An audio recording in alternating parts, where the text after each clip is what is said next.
आप राजस्थान बोर्ड कक्षा 12 के स्टूडेंट हैं और 24 नवंबर रसायन विज्ञान केमिस्ट्री पेपर की आप तैयारी कर रहे हैं तो ये वीडियो आप सभी बच्चों के लिए स्पेशल है। वीडियो को आपको कंप्लीट देखना है। इस वीडियो के अंदर मैं आपको राजस्थान बोर्ड कक्षा 12 रसायन विज्ञान केमिस्ट्री का एक ऐसा पेपर देने वाला हूं जो आपके 24 नवंबर को आने वाला है। अगर आपने एग्जाम से पहले इस पूरे पेपर को आपने अच्छे से तैयार कर लिया तो 24 नवंबर को रसायन विज्ञान के पेपर में, केमिस्ट्री के पेपर में पूरे 40 नंबर फोड़ सकते हैं और पूरा पेपर आपको विद सॉल्यूशन मिलने वाला है। तो वीडियो को आपको कंप्लीट देखना है। तो सबसे पहले पेपर में आप देख सकते हैं अनुक्रमांक है, रोल नंबर है, यहां पर आपको अंकों में लिखना है और यहां पर रोल नंबर आपको शब्दों में लिखना है। और पेपर में कुल प्रश्नों की जो संख्या है वो आपको 16 दी गई है। पेपर में कुल प्रश्न आपके 16 हैं और पेपर में कुल प्रश्न है 4 और पेपर में जो टाइमिंग है, जो समय है 3 घंटे 15 मिनट का आपको टाइम दिया गया है। यानी रसायन विज्ञान का पेपर, केमिस्ट्री का पेपर 24 नवंबर को आपको 3 घंटे 15 मिनट में हल करना है। पूर्णांक आप देख सकते हैं 40 नंबर का ये पेपर आपके होने वाला है। तो पूरा 40 नंबर का होगा। और अगर आपको रसायन विज्ञान के पेपर में, केमिस्ट्री के पेपर में 24 नवंबर को पूरे 40 नंबर लाने हैं, पूरे 40 नंबर अगर फोड़ने हैं तो रसायन विज्ञान का ये पूरा पेपर आपको अच्छे से तैयार करना है। तो कक्षा 12वीं अर्धवार्षिक परीक्षा हाफ ईयरली एग्जाम 2025-26 का ये पेपर है आपके। और पेपर में जो QR कोड है वो आप देख सकते हैं दोनों साइड में। और रसायन विज्ञान का पेपर है, केमिस्ट्री का पेपर है जो आपके 24 नवंबर को होने वाला है। पेपर का कोड आप देख सकते हैं आपके 1227, ये रसायन विज्ञान केमिस्ट्री पेपर का कोड है। और सामान्य अनुदेश है वो आपको दे रखे हैं, इनको आपको जरूर फॉलो करना है। इसमें पहला निर्देश है कि परीक्षार्थी प्रश्न पत्र के पहले पृष्ठ पर अपना अनुक्रमांक है, रोल नंबर है वो अवश्य लिखें। तो रोल नंबर यहाँ पर आपको अंकों में लिखना है, यहाँ पर आपको शब्दों में लिखना है और प्रत्येक प्रश्न के सामने उसका अंक भार अंकित है। तो पेपर के अंदर सबसे पहले आपको सेक्शन ए दिया गया है, खंड ए दिया गया है और सेक्शन ए के अंदर जो फर्स्ट प्रश्न है वो आपके वस्तुनिष्ठ प्रश्न है। तो सभी प्रश्नों के उत्तर है वो भी साथ में मिलेंगे। पूरा पेपर आपको विद सॉल्यूशन मिलेगा। तो वीडियो को आपको कंप्लीट देखना है। तो पेपर में सबसे पहले आपको खंड ए दिया गया है, सेक्शन ए आपको दिया गया है और सेक्शन ए के अंदर आपके वस्तुनिष्ठ प्रश्न दिए गए हैं, मल्टीपल चॉइस क्वेश्चन दिए गए हैं। तो इसमें प्रश्न संख्या 1 आपको दिया गया है कि निम्नांकित प्रश्नों में दिए गए सही विकल्प का आपको चयन करना है। और इसमें पहला प्रश्न आपको दे रखा है कि सेल स्थिरांक का मात्रक है। तो सेल स्थिरांक का जो मात्रक है वो आपको बताना है। तो सेल स्थिरांक का मात्रक क्या होगा, इसमें आपको स ऑप्शन करना है। इसका सही उत्तर क्या होगा, आपके ऑप्शन नंबर स। उसके बाद में नेक्स्ट है आपके प्रश्न संख्या 2 आपको रखा है कि Cu+2 आयन का चुंबकीय आघूर्ण है वो कितना होगा। तो यानी जो कॉपर है, कॉपर का आपको चुंबकीय आघूर्ण का मान है वो बताना है। तो इसका सही उत्तर आपके ऑप्शन नंबर ए होगा 1.73 bm। ओके, यानी ए ऑप्शन आपका करेक्ट होगा। उसके बाद में प्रश्न संख्या 3 आपको दे रखा है कि वान आर्केल विधि से किस धातु का शुद्धिकरण करते हैं। तो वान आर्केल विधि है उससे किस धातु का शुद्धिकरण करते हैं, यहाँ पर ZR यानी स ऑप्शन है वो आपका करेक्ट होगा। स ऑप्शन आपका सही होगा। प्रश्न संख्या 4 आपको दे रखा है, प्रश्न संख्या 4 आपको दिया गया है कि ट्राइमेथिल एमीन है वो किस प्रकार का एमीन है। तो ट्राइमेथिल एमीन है वो किस प्रकार का एमीन है। तो इस प्रश्न का सही उत्तर क्या होगा, आपके ऑप्शन नंबर स होगा, तृतीयक। तो इस प्रश्न में आपको ऑप्शन नंबर स करेक्ट करना है, सही करना है। और 5वां प्रश्न आपको दे रखा है कि विटामिन B12 में उपस्थित धातु है। तो विटामिन B12 है उसमें उपस्थित धातु का नाम आपको बताना है। तो उपस्थित धातु का नाम क्या है, आपके कोबाल्ट यानी CO, इसका सही उत्तर होगा। और 6ठा प्रश्न आपको दे रखा है कि निम्न में से प्रतीप शर्करा कौन सी है। तो प्रतीप शर्करा है वो कौन सी है, आपके सुक्रोस। तो इस प्रश्न का सही उत्तर क्या होगा, आपके ऑप्शन नंबर स होगा। और यहाँ पर 7वां प्रश्न दे रखा है कि निम्न में से कौन सी केनिजारो अभिक्रिया नहीं देगा। यानी 4 ऑप्शन दे रखे हैं आपको, इसमें से आपको ये बताना है कि इनमें कौन सा केनिजारो अभिक्रिया है वो नहीं देता है। तो इस प्रश्न का सही उत्तर क्या होगा, आपके ऑप्शन नंबर सी होगा, यानी ऑप्शन नंबर स। और नेक्स्ट है आपके प्रश्न संख्या 8 दे रखा है। यहाँ पर प्रश्न संख्या 8 आप दे रखे हैं कि वह अभिकर्मक जिसके साथ एसिटाल्डिहाइड और एसीटोन दोनों आसानी से क्रिया करते हैं। तो इसमें 4 ऑप्शन आपको दे रखे हैं। तो इस प्रश्न का सही उत्तर क्या होगा, आपके ऑप्शन नंबर ब होगा, ग्रिग-नार्ड अभिकर्मक। और प्रश्न संख्या 9 है आपके कि डीएनए में कौन सा अम्ल पाया जाता है। यानी जो डीएनए है उसमें कौन सा अम्ल पाया जाता है। तो ए ऑप्शन आपका करेक्ट होगा, फास्फोरिक अम्ल, यानी फास्फोरिक अम्ल आपको इसमें करना है। और उसके बाद में प्रश्न संख्या 10 आपको दे रखा है कि कौन से एमिनो अम्ल में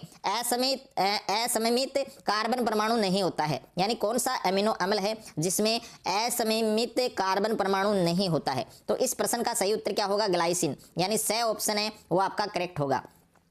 सेकंड क्वेश्चन आपको दिया गया है रिक्त स्थानों की पूर्ति कीजिए। तो इसमें आपको रिक्त स्थानों की पूर्ति करनी है। तो इसमें पहला प्रश्न दे रखा है आपको कि कवंथनाक में उन्नयन के समानुपाती होता है। तो इस रिक्त स्थान में आएगा आपके विलयन की मोललता। ओके, इस रिक्त स्थान में आपको क्या लिखना है? विलयन की मोललता, ये नाम आपको लिखना है, विलयन की मोललता, विलयन की मोललता, ये नाम आपको लिखना है। और उसके बाद में दूसरा प्रश्न है आपके कि विटामिन डी का रासायनिक नाम क्या है? तो विटामिन डी का रासायनिक नाम है आपके कैल्सीफिरोल। विटामिन डी का रासायनिक नाम क्या होगा? कैल्सीफिरोल, ये नाम आपको लिखना है, कैल्सीफिरोल। ओके, और उसके बाद में तीसरा प्रश्न आपको दे रखा है कि प्रोटीन में उपस्थित बंध का नाम क्या है? तो प्रोटीन में उपस्थित जो बंध है उसका नाम होता है पेप्टाइड बंध। उसका नाम क्या होता है? पेप्टाइड बंध, ये नाम आपको ध्यान रखना है। उसके बाद में नेक्स्ट है आपके प्रश्न संख्या 4 है कि आइसोब्यूटिल एल्कोहल का आईपीएसी नाम क्या होगा? तो इसमें आपको लिखना है 2-मेथिल। इसमें आपको क्या लिखना है? 2-मेथिल और 1-प्रोपेनॉल, ये नाम आपको लिखना है, 2-मेथिल 1-प्रोपेनॉल, ये इसका आईपीएसी नाम होगा। और उसके बाद में नेक्स्ट है प्रश्न संख्या 5 आपको दे रखा है कि द्विक लवण जल में वियोजित होकर प्रकार के आयन देते हैं। तो इसमें आपको लिखना है 2 प्रकार के आयन देते हैं। और प्रश्न संख्या 6 आपके लेंथेनाइड तत्वों से बने मिश्र धातु को क्या कहते हैं? मध्यवर्ती। क्या कहते हैं? मध्यवर्ती, ये नाम आपको लिखना है। और उसके बाद में नेक्स्ट है आपके अति लघुत्रात्मक प्रश्न।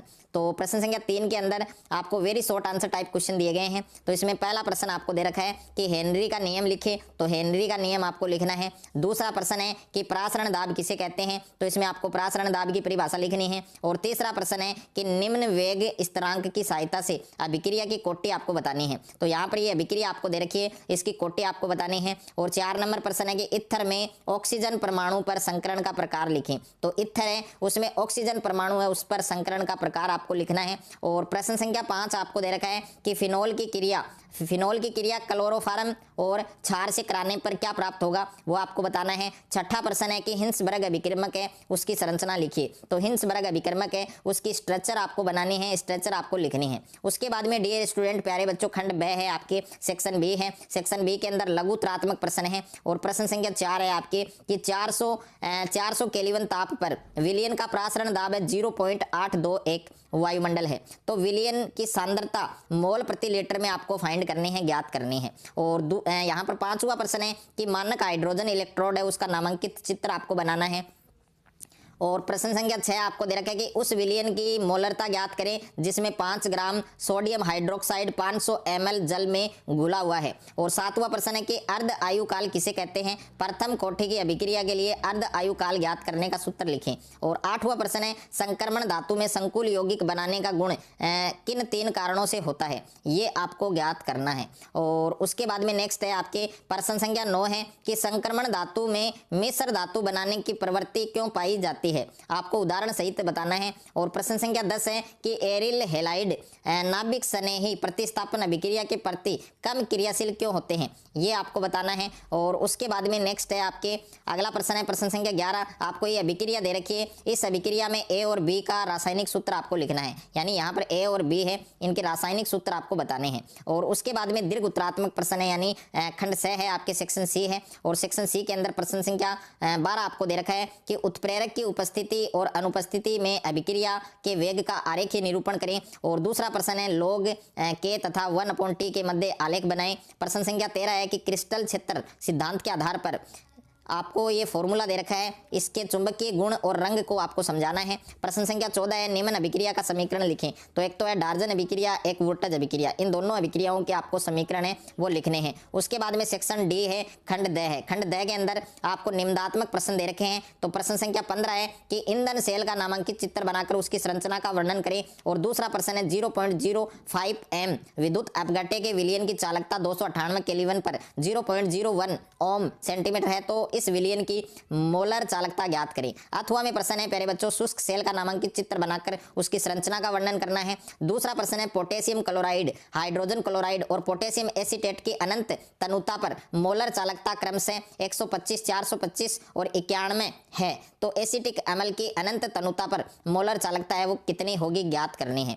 और प्रश्न संख्या 16 आपको दे रखा है कि ऑक्सैलिक अम्ल का आईपीएसी नाम लिखना है। दूसरा है एल्डोल संघनन के रासायनिक समीकरण समीकरण देकर आपको समझाना है। और तीसरा, इसमें जो अभिक्रिया दे रखी है उसमें ए का रासायनिक सूत्र आपको बताना है। उसके बाद में अथवा में प्रश्न दे रखा है आपको एसिटिक अम्ल का आईपीएसी नाम बताना है। और दूसरा है स्टीफन अभिक्रिया को रासायनिक समीकरण के द्वारा समझाइए। और तीसरे के अंदर जो अभिक्रिया दे रखी है इसमें ए का रासायनिक सूत्र आपको बताना है। तो रसायन विज्ञान केमिस्ट्री का ये पूरा पेपर मैंने इस वीडियो के अंदर आपको विद सॉल्यूशन बताया है। पूरा पेपर आपको अच्छे से तैयार करना है।